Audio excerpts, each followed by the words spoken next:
So I'm a family physician up in Gardner. My practice is called In His Image Family Medicine.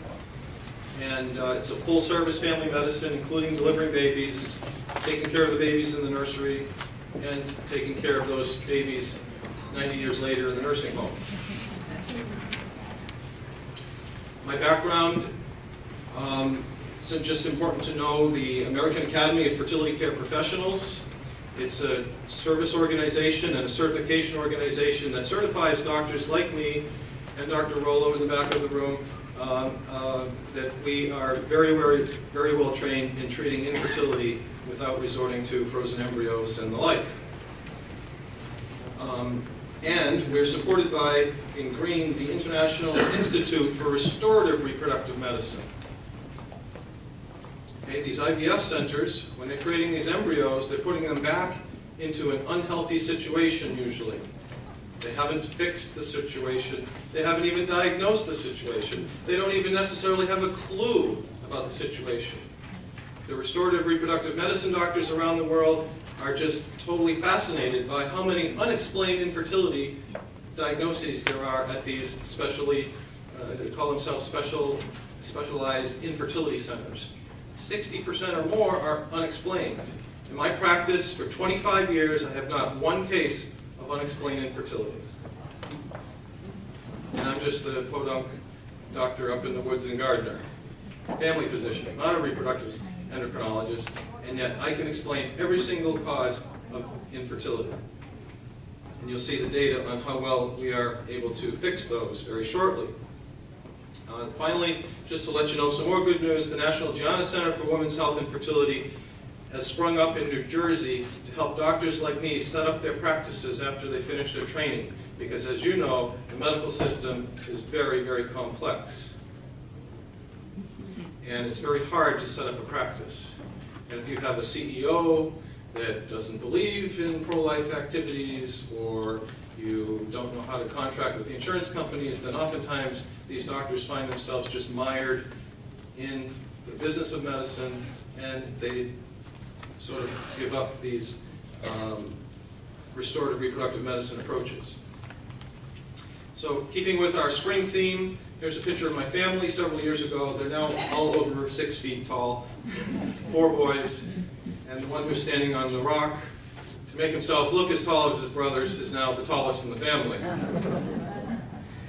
What you see behind us is Angel's Landing, Zion National Park in Utah. And I thought you might like to be woken up in the morning and see what it looks like from the top of Angel's Landing. Oh my God. This is 1,500 feet straight down. That's Peter, who's now a healthcare attorney in Massachusetts and Connecticut. To make it more dramatic, he has his basketball shirt on. Looks like somebody's ready to push him off the cliff. Maybe that's how you guys feel some days. So I thought I'd start with some more fun topics. Secrets of success. And we have a very prime example here in our state of a very successful organization. But first, I wonder how many of us can appreciate this concept. But you notice who's smiling? The person with the truth, the person with the secrets. And we know that the truth will win out, even though it looks pretty gloomy some days. So it's a little bit of a confusing picture out there. You have people aligning with different sides of the issues, and people being challenged in their own beliefs. But these are very critical issues. Critical in the schools, as Linda has helped us to understand, and that's, sort of our, what would you say, substitute domestic church. The poor teachers are taking over. My son is right here at Assumption College, learning to be a history teacher, and he's already teaching at Shrewsbury High School. And it's just sad for me to think ahead of the things that are going to fall into his lap as a teacher. He's not a parent. He can't make up for bad parenting. But we have to try to instill these values and understand these topics in our own little family units. Not always easy. So what is some example of how we can be successful? Right here in our state, who's here is a Patriots fan? All right. And I just used this slide when I was teaching in Buffalo last month. They weren't so enamored as you are. And what is it that's helped the Patriots to be so successful? Over the last 15 years, there's been dramatic success there. What is it? Who wants to throw out a name of why the Patriots are so successful? Belichick. Brady. Commitment. I like that. Commitment.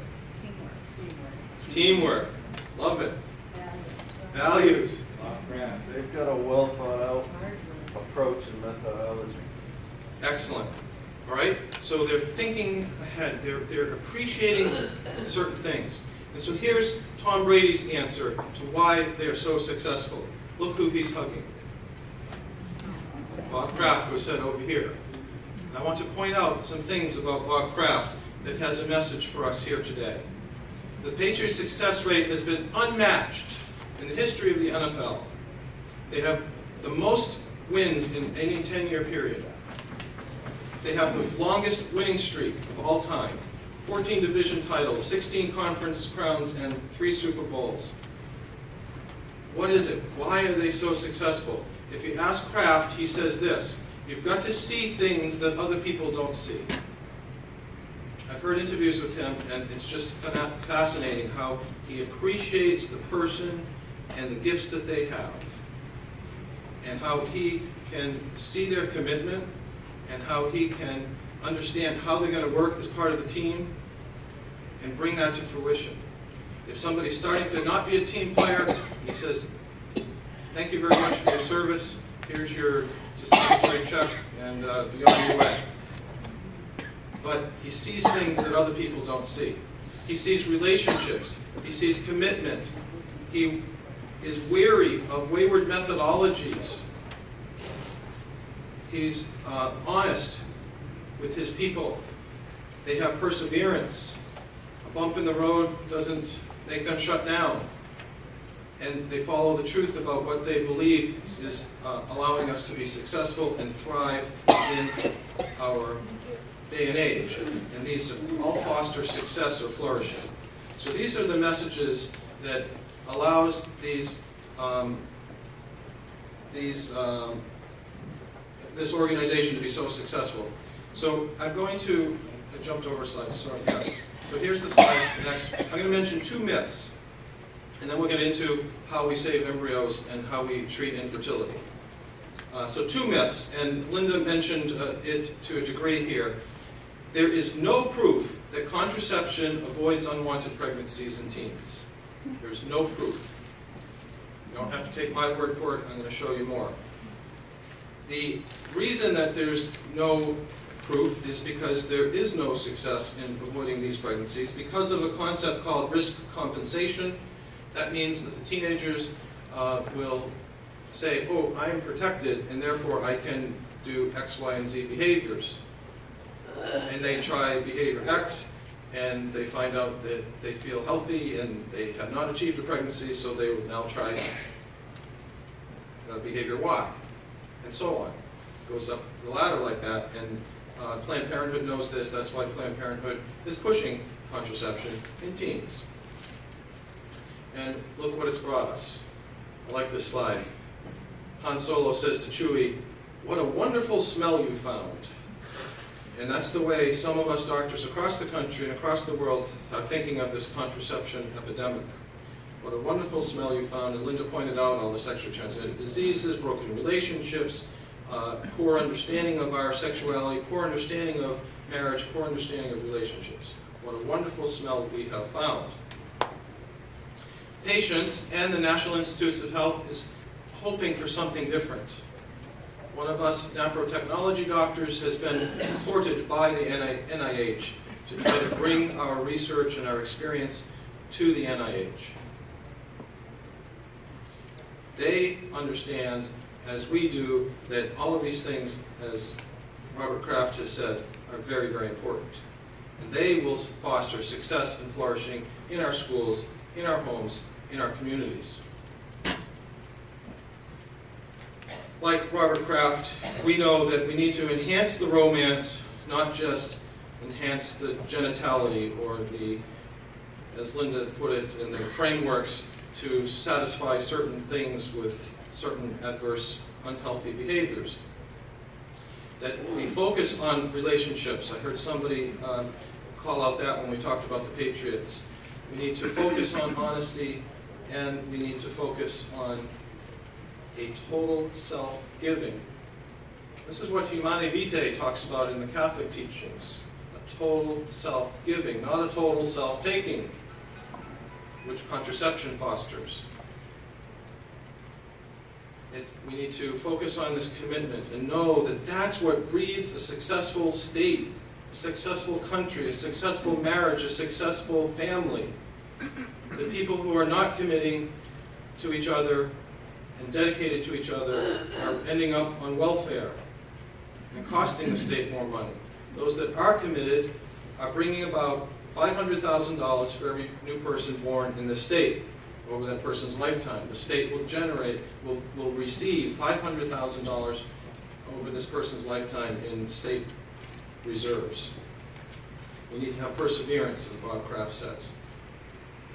So, there is a group out there, and a teaching method, not a teaching methodology, but trying to reach out to medical schools and help them to understand these principles. It's all of these things that I've said are proven.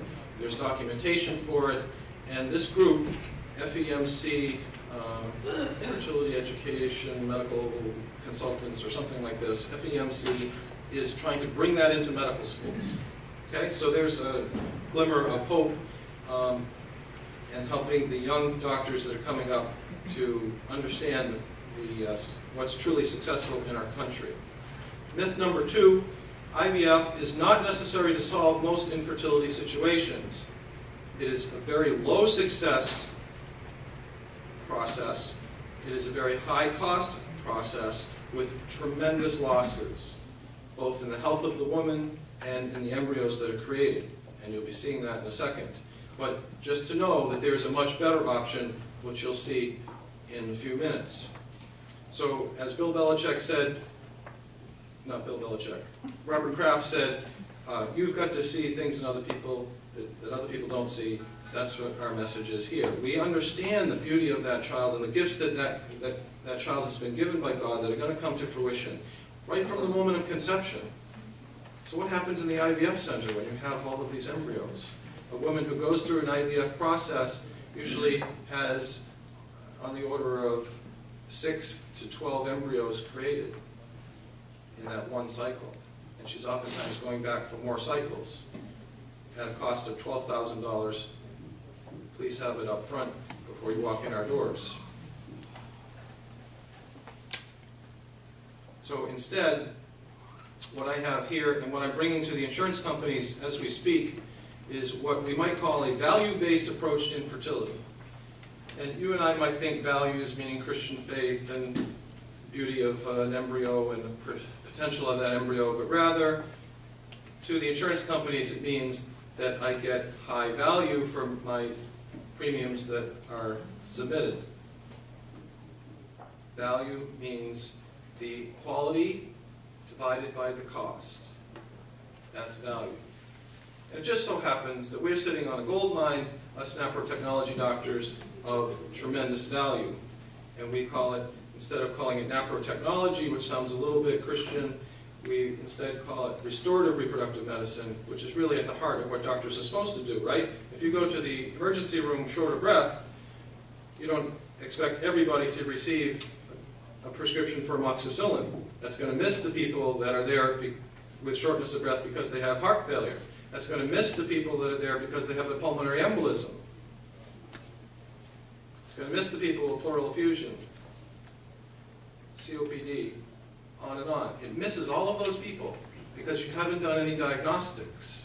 Doctor is supposed to figure out why somebody can't achieve a pregnancy and then restore that It's just like restoring eliminating the shortness of breath because you figured out they have heart failure and they really need digoxin, not amoxicillin.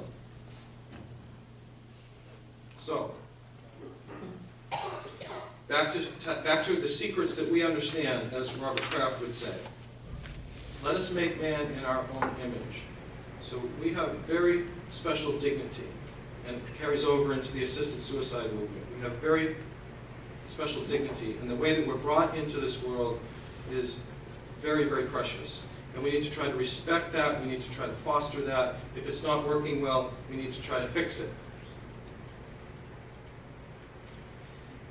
So I'm going to try to take you back to have an image of how God created us and how He created new life to be brought into the world. We have many examples in the animal kingdom, how bacteria divide, how viruses replicate, how worms multiply, how zebras reproduce.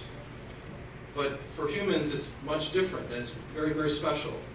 So we turn to the book of Genesis, and we hear about Adam and Eve. And as you saw, I try to keep a nautical theme here. So it's hard to find a nautical picture of Adam and Eve. But here's my best shot at it. The alligators are not bothering anybody, and Adam is totally committed to Eve, total self-gift, and appreciating Eve, and respecting Eve. And Eve is similarly respecting Adam. That's what it's all about, and the commitment that should be there in that kind of relationship. And then God blesses that with saying, let us use this, us, the Trinity, let us use this to bring a new life into the world. So, normal fertility can be explained this way. This is basically translating donum vitae into mathematics. Eve and Adam and God say yes. So we have the self-giving love of Eve and the self-giving love of Adam and the Creator who is love, and that brings about a new person. Isn't that awesome? What about infertility? Infertility, there is a disorder. It's a very important word, disorder. As St. Thomas would say, a tree is ordered to reach for the sunlight, capture that sunlight, and reach for the nutrients in the earth and bring them to bring about fruit. That is the order. A disorder means it interferes with the process of either conceiving or sustaining the pregnancy.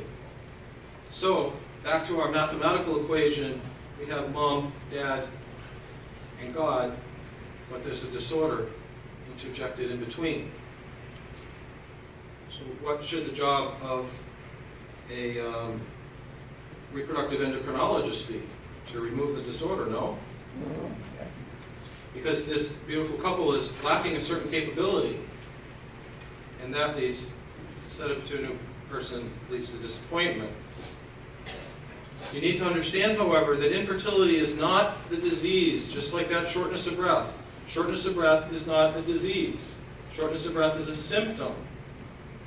You cannot breathe very well because you have an underlying disorder. Infertility is a symptom of many possible processes.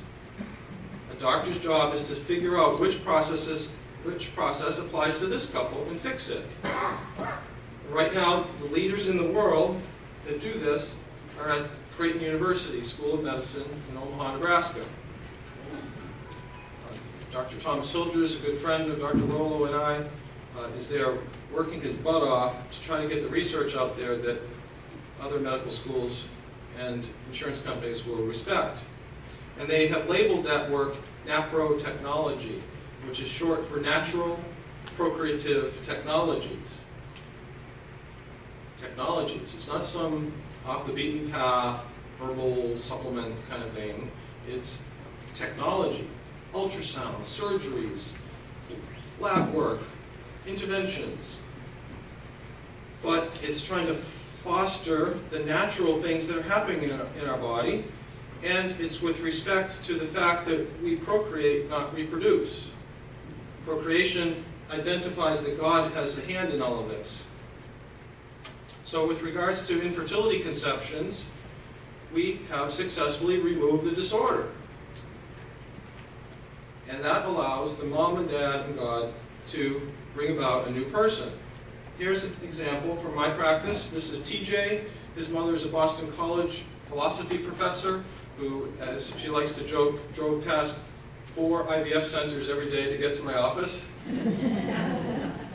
Very committed. It was a matter of months that we worked and figured out what was wrong, why she could not achieve a pregnancy, and then fixed it. And then the most important word on that page, in my opinion, is the smallest word on that page. Then mom and dad and God did their work. So let me teach you a tiny bit about our fertility so that you can understand why Afro Technology can be so successful. There's so many things that can interfere with this process of achieving a pregnancy. It just astounds me when you see a picture like from India with this very crowded marketplace. How could all those people be in this world when I know how many things can go wrong with this process? It is so sophisticated. So the process of the sperm even getting to the fallopian tube. And most of us would think, oh, that means blocked tubes. Wrong. Blocked tubes are like 2% of people. And yet that's the whole reason that the IVF centers made their excuse that we need to exist. Oh, there's women with blocked tubes, you know, we have to, that's 2%. But there is blockage to sperm very, very often, and that's at the level of the cervix, at the lowest part of this picture. That cervix is very important for making cervical fluid, as you will see. So the sperm can't even get to the egg. And then the poor ovary has been bombarded oftentimes by birth control pills for many years, and the lining of the uterus might be thin, and the aging of the gametes, and all of these things. One of the key workhorses in the fertility process is the ovary, of course, not just to release the egg, but to generate estrogen and progesterone. And it goes through a cycle. A follicle here on the upper right is called into function by the pituitary gland. The follicle grows, and as it grows it makes more estrogen until it reaches a mature size about 2 centimeters in diameter, and then it ruptures if all is going well. But there are 6 things that can go wrong in that rupturing process. And then the cells that were making estrogen in the top portion are now making progesterone in the bottom portion. They do that for about 13, 14 days, and if there's no pregnancy, that little corpus luteum will shrivel up. And here's a picture or a diagram of those hormones, how it behaves from one menses on the left to the next menses on the right. The hormone estrogen rises when you have that mature follicle and an ovulation takes place, and then progesterone comes on the scene and becomes the dominant hormone.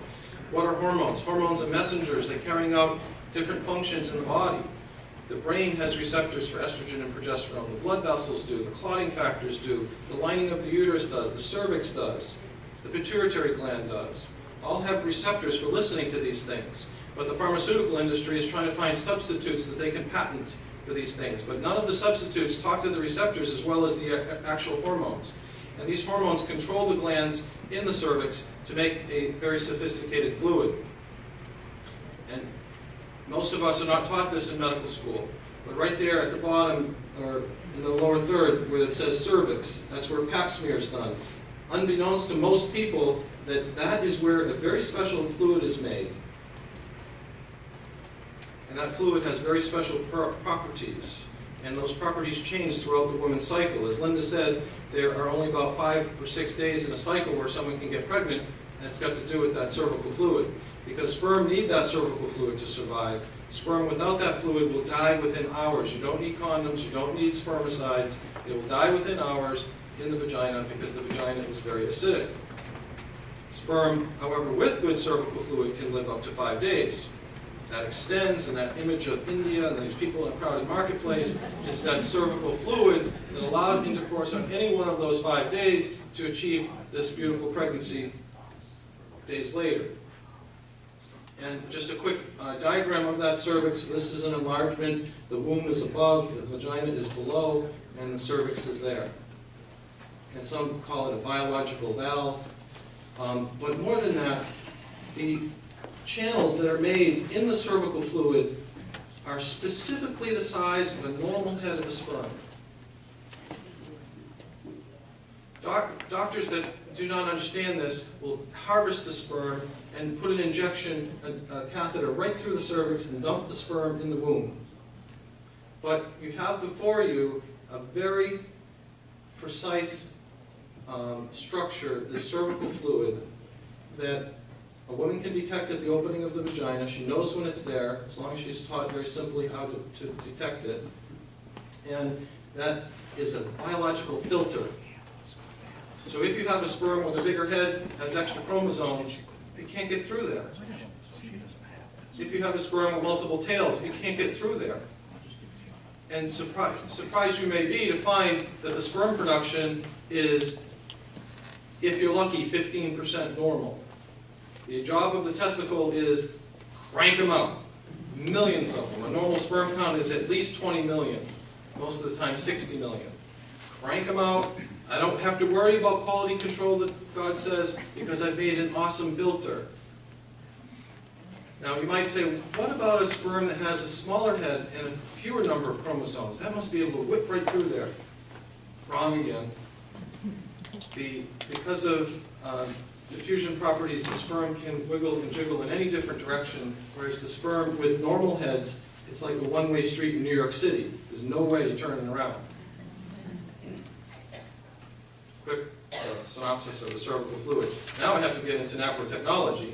And the basis of Afro Technology is this thing that we call the fertility care system. It helps a woman to track her cycles, whether she's 13 years old or 50 years old. She can track her cycles, and it brings extremely powerful information to her and her doctor who understands these things. So you have one cycle charted there. The woman is making her observations. She sees her bleeding patterns. Each of these stamps represents one day with a description below. So her first day of her cycle starts with her first day of bleeding, and that was a heavy day. And the next day was heavy and medium, medium, light. And then she sees no bleeding and no mucus. But on the 10th day of her cycle, she starts to see some mucus, and she labels it, easy for us to understand, with a sticker that has a white baby on it, because that baby is able potentially to be achieved at that day, and she knows it. It's not retrospective, it's not the old rhythm method, it's not Catholic roulette, it's prospective. She knows each and every day whether she can become pregnant or not. But more than that, what we're going to turn our attention to, instead of family planning, which this is a very, very good method, better than the birth control pill, instead of focusing on that, we're going to see how it helps doctors like myself and Dr. Rollo to understand what's wrong in the woman's system. This is a very normal chart of a woman who's charting 3 cycles. One patient charting 3 cycles, and you see the day that she labels with a peak day is her day of ovulation, and it varies. On the first cycle it's day 14, the second cycle it's day 9 of her cycle, and the third cycle it's day 20. So it varies normally. And a couple is trying to achieve a pregnancy. You see I, meaning intercourse. They had intercourse the day before and the day after her ovulation. She knew which day she was ovulating, and her period didn't start, and it didn't start, and it didn't start, and she knows that she's pregnant, and she confirms it with a pregnancy test. And when all is working well, this is what we have. My son Andrew meeting his brother Peter for the first time. The teachers are very professionally trained. There are training sites all over our country right now. The premier of those is at the Pope Paul VI Institute in Omaha. Fertility care centers are springing up all across America. And if you want to see a listing of where these teachers are and where these doctors are, you can go to this website, fertilitycare.org. I'll present this again at the end. And here's someone who's breastfeeding, and about in the middle of the chart they start to wean, and then her cycle starts to come back. She can see that cervical fluid happening. That's that fluid that we saw in the cervix that allows the sperm to survive. And then down on the 1, 2, 3, 4th line, she has some very good cervical mucus, and that's actually her ovulation, and 12 days later her period starts for the first time since she's been weaning her baby. So you see, that's just an example of how this works, and we are trying to focus on the couple's relationship at the same time that we're teaching them this very powerful tool. How does that apply to infertility and Afro Technology? Well, unfortunately, 15% of couples in the United States are infertile, and that number is growing. In fact, if you look at people in their 30s, 33% of them, 1/3, 1 out of 3 people has infertility in their 30s. Sperm counts are dropping in the United States. We are the lowest in the world, and the westernized countries are leading the way in low sperm counts. When you have such a common problem, then you're going to have a business that follows it, and I represent it this way. How does Snickers have to do with IVF? IVF, of course, means in vitro fertilization. Otherwise, we could call it artificial reproductive technologies, which means these infertility centers. What does the Snickers bar have to do with that? Hungry? Think Snickers, right? Fertility? Think IVF. This is a picture of ICSI. Inside that very thin glass needle, you can see the sperm.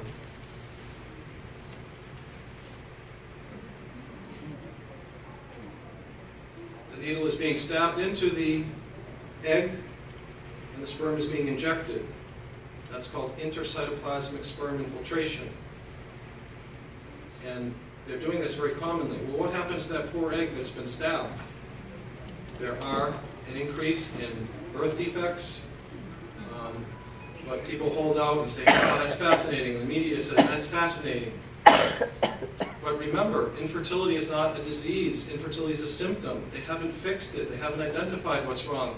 Afro Technology seeks out the underlying causes. It repairs them using current medical science, and facilitates conception through the loving and self-giving action of husband and wife.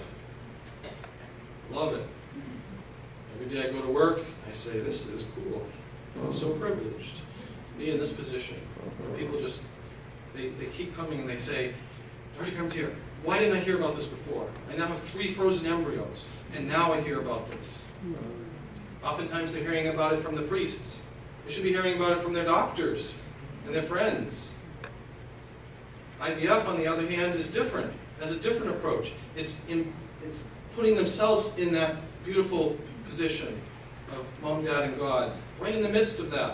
And it's choosing which sperm, which egg, and it's doing it in vitro, outside of a woman's body, and putting it back in. So it's bypassing something that might be wrong, which they don't have a clue what it might be, but it's bypassing it, putting this beautiful new person into an unhealthy system. And wait till you see their miscarriage rate. But in the meanwhile, it has separated the unitive from the procreative. It treats life as a commodity. Give us the $12,000 and we'll give you 8 embryos. It is not bound by the union of husband and wife. They can choose sperm from an MIT graduate or an NBA player. It is not founded on the acceptance of, it is founded because of the acceptance of abortion. You can't have embryos in a petri dish if you haven't already accepted the idea of abortion. And it's a springboard into cloning and other embryonic research. Instead, Afro Technology seeks out the disease and tries to fix it. So I have some examples for you. We figure out, is it the problem with the lining? Is it a problem with the sperm? Is it a problem with the tubes? Is it a problem with the mucus? And somebody who's charting will give us beautiful information. These are 5 different women in this case. All of them have infertility. And I can look at those charts and tell what is the problem. The middle person, C, probably had HPV, as Linda pointed out to us, a virus that affects the cervix that can lead to cancer, and so she had her cervix frozen. She's no longer able to make cervical fluid, but we can help. And you'll have an example of that in a second. The other problems, in the top case, very limited cervical mucus because her ovary is not working well. I can fix that. Next one down, B, it also has limited mucus. Even though you see 5 days of mucus, it's very poor mucus, and I can help that. That person in B probably has endometriosis, and that needs some surgery to fix it. So here's something that should resonate with the message of Citizens for Life. We can identify people at risk for a miscarriage before they even achieve a pregnancy. I'm going to show you quickly some cases of that. This woman is charting her cycle, and 2 things jump off the page to me, my trained eye. She has poor cervical fluid. In fact, her mucus cycle score, MCS, equals 5.7, should be 9 to 16. She has poor mucus, which reflects poor ovary function, and that's depicted in the bars at the bottom. The black bars represent blood tests that she had that show estrogen, and the red bars to show progesterone. Those numbers of progesterone should be way up here. The red bars should be way up here, and the black bar should be way up here. So just by looking at her chart, I knew she had ovary troubles. And then to top things off, The last 4 days being some spotting there, the red stickers, that's not supposed to be. That only happens in infertility couples. If someone has 3 or more days of spotting before their period starts, they have infertility. That's depicted here.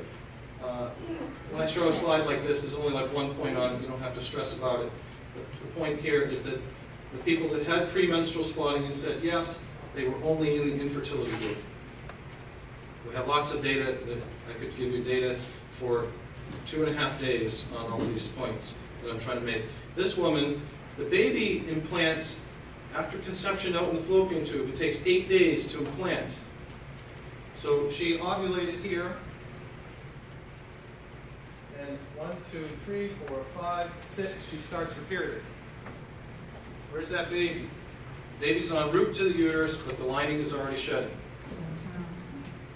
And we can see that. And it's demonstrated by see the low red bars?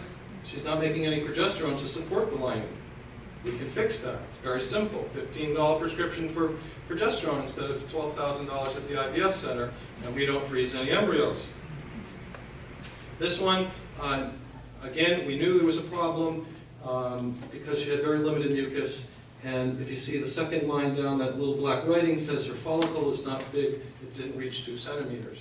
She has an immature follicle. And if that follicle ruptures, that egg is not mature. It can be fertilized, and that will lead to a miscarriage. She still has her LH surge, that red graph there. So her LH kit, ovulation detection kit, is positive. She says, I'm ovulating. No, you're not. Not healthfully.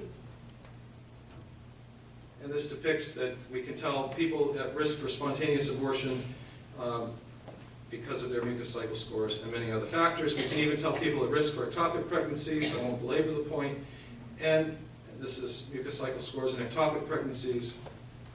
And finally, people with subtle infections of the endometrium, very high risk for miscarriage. We can see them in their charting as well.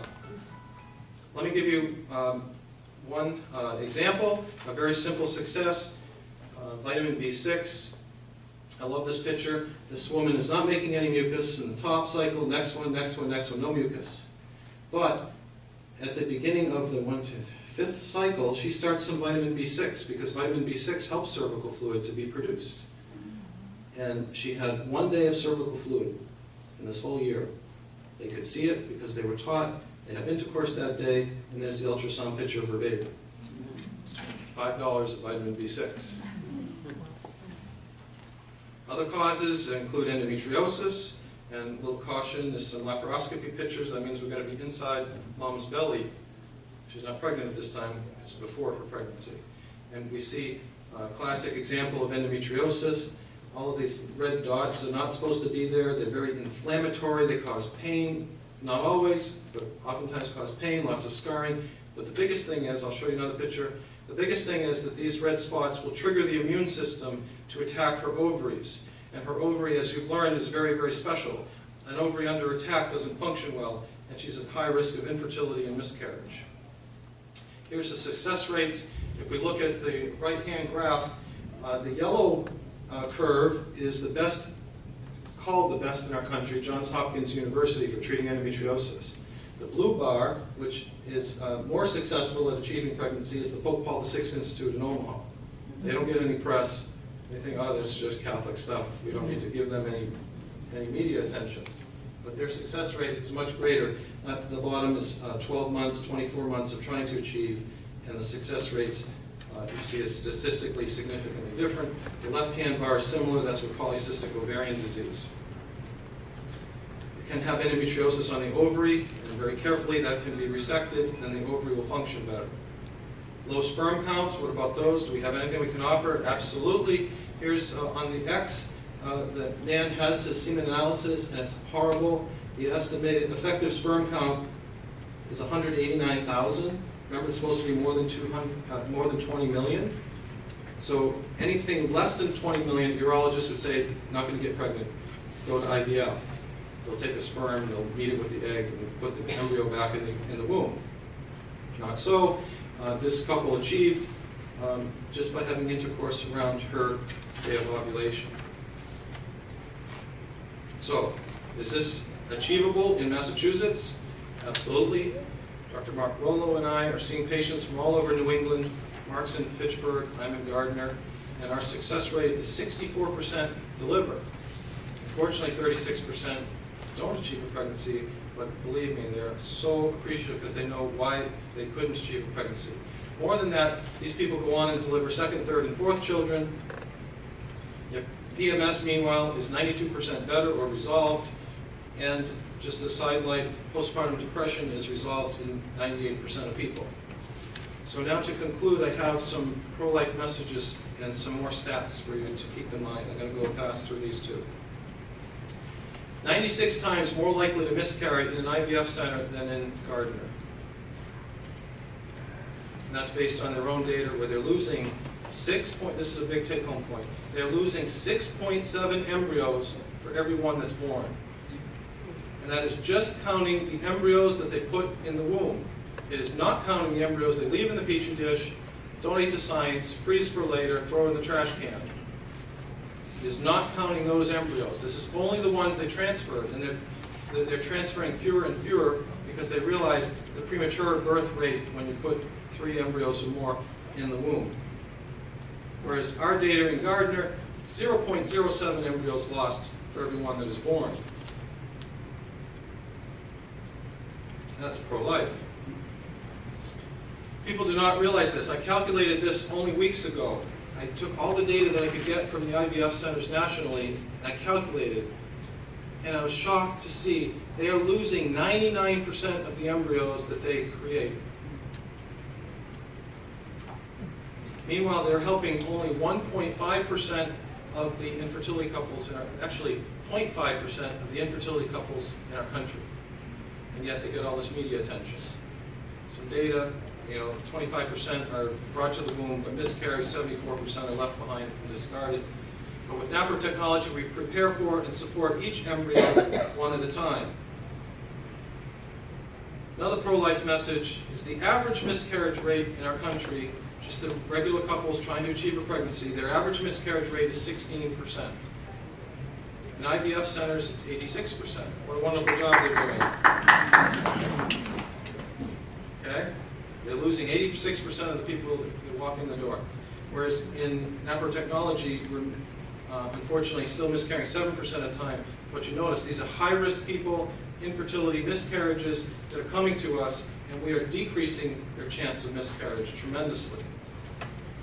Meanwhile, only one set of twins in now 25 years of doing this in my practice. One set of twins. No triplets, quadruplets, octomoms. Actually, I do have 5 octomoms, but they were one pregnancy at a time. Thank God for that. Rate of twins. This is Naprotech studies out of Ireland, Canada, and in my practice, the twin rate is very, very low, but the IVF rate is very high. Now in Massachusetts, 27% twin rate. And in Massachusetts, insurance covers it, so that people are more willing to just put 2 embryos in at a time. Other countries like California, they'll put 8 in, and that's where these stories of octomoms come from. So nationally, the rates are much higher than in Massachusetts. Rates of triplets, 0 for all the Naprotech doctors across the world. IVF, 2.5%, and they'll talk about selective reduction going in and killing one of those. I have to wrap up just to show you that the health of the baby is very poor. Twice as likely to have prematurity, low birth weight, end up in the neonatal intensive care unit, very high cost. And that's why insurance companies really are excited about what Afro Technology is doing.